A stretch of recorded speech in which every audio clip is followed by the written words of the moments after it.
Hello, my name is Mike and I'm an instructor with mytrainingclass.com.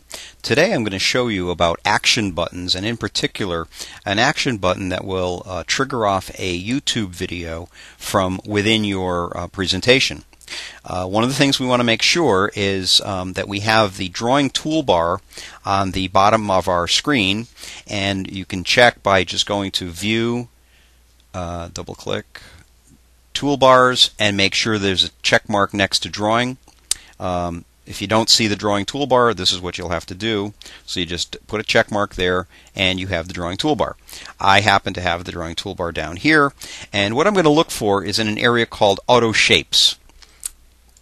If you double click on that, it will open up all of the selections. What we're looking for is action buttons, and in particular I'm going to use the one with the little movie camera on it, which is the movie action button, and I'll just click on that. And what you end up doing is you are drawing the position and size of the action button.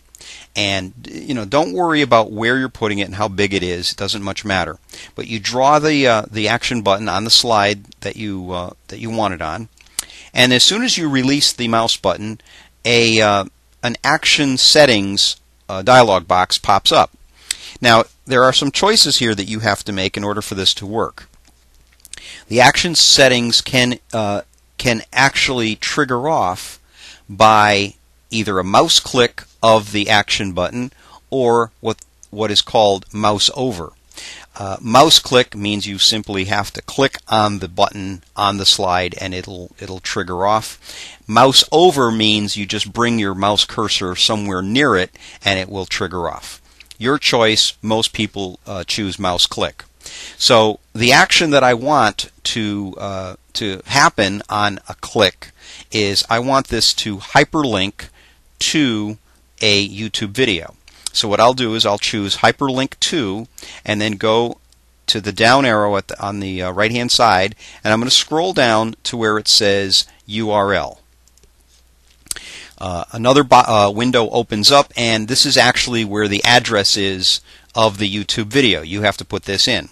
So in the background here, I have YouTube already loaded, and the video that I'm going to choose is Sting and the Police here. And all I'm going to do is go up to the address bar, and I'm going to right click and copy the address, and then go back to PowerPoint, and I'm going to make sure that I have this box still. And what I need to do is use the Control V buttons to paste the YouTube address into this box. I can't use paste, I can't use edit paste, I can't use right click mouse paste, I have to use Control V.